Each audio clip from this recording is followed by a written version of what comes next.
SSS 13th month pension na masasama nga ba sa pension increase ngayong buwan ng June 2026? Aalamin natin yan. Well mga ka-vlogs, ito po ay katanungan mula kay Sir Erwin Castelio. Ang sabi niya, sa 13th months po ba masasama ba sa dagdag ng first at second tranche ng bonus? Well, atin lamang aayusin yung kanyang katanungan, no? Kasi parang medyo magulo. Pero, ang kabuuan talaga ng kanyang katanungan, yung 13th month pension ba, makakasama ba dito sa second round pension increase ngayong June? So, yun yung ibig sabihin ng katanungan ni Sir Erwin Castillo. Well, sasagutin natin yan. Una sa lahat, ang pension increase na magaganap ngayong June, ang original talaga niyan ay September pa.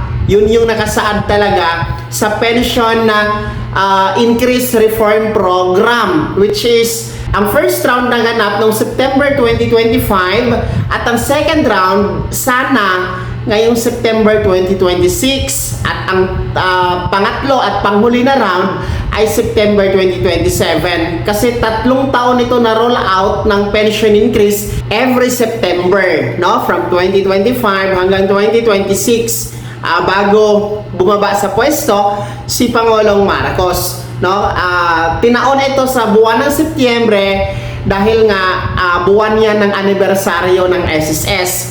Kaya ngayong September 2026 ay ika-38 years na po ang SSS, mga ka-vlogs. Dahil nga po sa krisis ng ating ekonomiya ngayon, dulot po ng pagtaas ng presyo ng langis at kakulangan ng supply nito, dulot ng digmaan sa gitnang silangan, ay mas pinaaga po ni SSS ang pamamahagi ng pension increase second round. Sa halip na Setyembre 2026 ay ipapatupad ito next month, no? 2 linggo na lang, June 2026. Well, balik tayo sa katanungan, kung kasama ba ang 13th month pension sa matatanggap. Meron po kasing panawagan ang SSS GSIS Pensionado Party List, no? Through Representative Rolando Ledesma Makasait na magbigay ang SSS ng Easter Emergency Bonus. Ang Easter Emergency Bonus po kasi, ang tinutukoy dyan ay ang maagang pag-release ng 13th month pension sa mga pensionado. So, ang 13th month pension, binibigay ito tuwing Disyembre. Kasi nga, 13th month pension. Para siyang 13th month pay kung kayo ay nagtatrabaho. Pero, pensionado naman, kaya 13th month pension ang tawag. So, every December po yan. December 1 ang schedule para sa mga first batch at December 4 para naman sa ating mga second batch kasama yung mga nakalamsam. Yun yung schedule ng releasing. Pero may panawagan nga ang SSS GSIS Pensionado Party List sa Kamara na maaga itong ipatupad o ibigay para makatulong sa mga pensionado sa panahon ngayon na krisis, mga ka-vlogs. Pero sa ngayon po, no, wala pa pong tugon ang SSS sa panawagan na yan. No, hindi kasi ito kailangan ng approval ng Kamara at hindi din po kailangan ng approval ng Senado at ni Pangulong Marcos. No, hindi kailangan mag-file ng House Bill.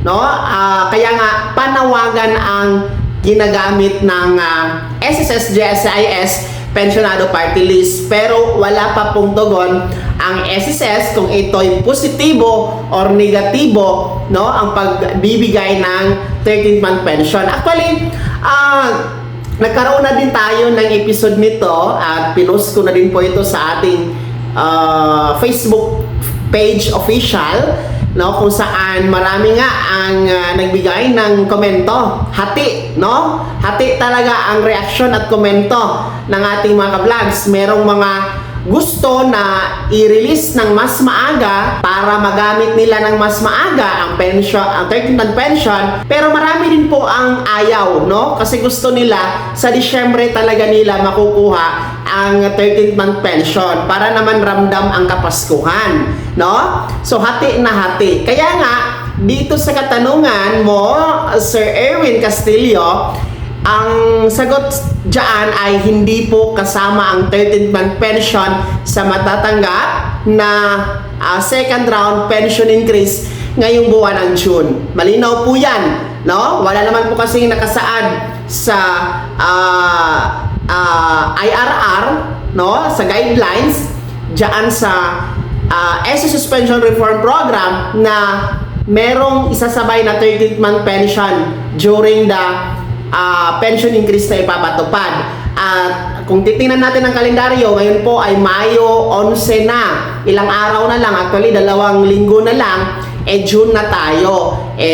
Kung meron mang ganoon, sana magbigay ng anunsyo ang SSS o abiso. Pero wala talaga, no? So wala talaga, hindi talaga ito mangyayari, no? Ang inyo pong matatanggap ngayong June ay tanging pension na regular plus the pension increase. Yun lamang po, no? Regular monthly pension, i-times nyo po sa 10%.